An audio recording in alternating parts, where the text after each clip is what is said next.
Some bannock in there cooking in the alpine cup.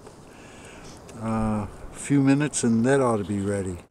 Now that the bannock's done, we'll heat up some water, a little bit for coffee and a little bit for cleanup. Well, it looks like the water's hot enough to make some coffee, so I'll do that, and then I'll get some deer poop and pitch. I just charred some punk wood, and it shrunk by about 2/3, so we'll see if it works.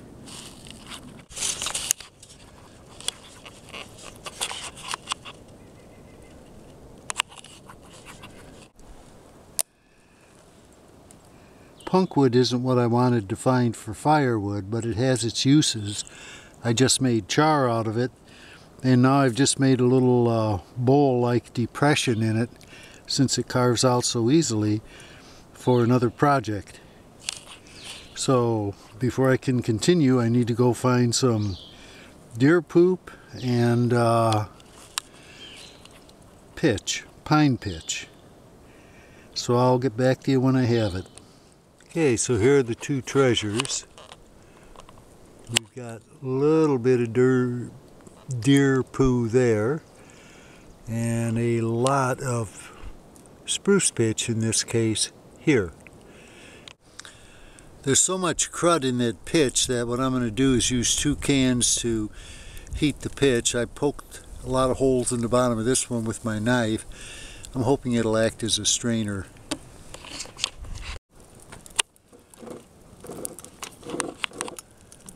So there's the pitch on the coals. It's just starting to heat now. Would you believe it? This is the biggest rock I could find in, I don't know, 100 times 100 square foot search. This is mostly sand area, so I'm going to have to go rock scouting. The objective here is to grind up the deer poo to a fine consistency. Then I'll grind up an equal amount of charcoal. And I want to give acknowledgement to gotrocksinhead, from whom I learned this particular recipe. Watch his version of it because it's a lot better than what I'm doing. I'll get back with you when I have a little more progress. Now in the process of grinding up the charcoal, which as you can see from the smoke is fresh out of the fire.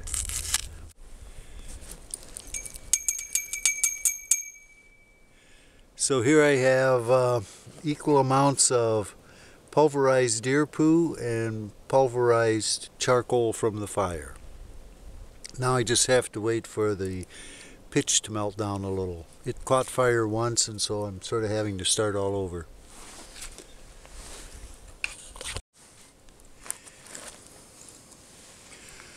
Now, unfortunately, my pitch caught fire, so it's not nice and clear. It's sort of dark varnish color, but we'll see how it goes anyway.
I think I didn't grind the ingredients finely enough, and unfortunately I let the pitch catch fire, so I think this isn't going to be as good as I want it to be.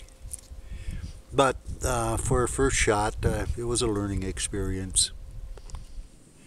Now, as soon as water boils, this is going to be supper. Well, here's the setup for tonight.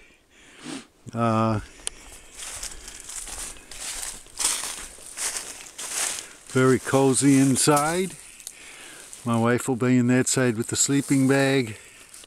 I'll be over here, not expecting rain, but expecting frost and mist.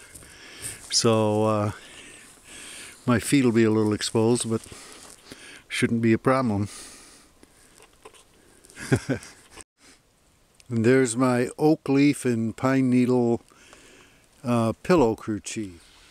The experiment was to see how it would be sleeping out with just an emergency bivvy sack, basically a mylar bag, and a lightweight army blanket. The overnight sleep out experiment was to see if an emergency bivvy bag, basically a mylar bag, with a light army sleeping wool blanket inside of it would do to keep you from getting hypothermic or freezing. And the answer is I don't believe it will without a fire, because I spent as much time right here as I did over there throughout the night. It was 28 degrees a few moments ago when I looked. And I had heard so much about those emergency mylar bags that I wanted to try one out. But I don't believe it'll ever replace fire. Coffee and bannock. You think you can survive anything once you get this going. This little cup baking method really gives a nice piece of bannock.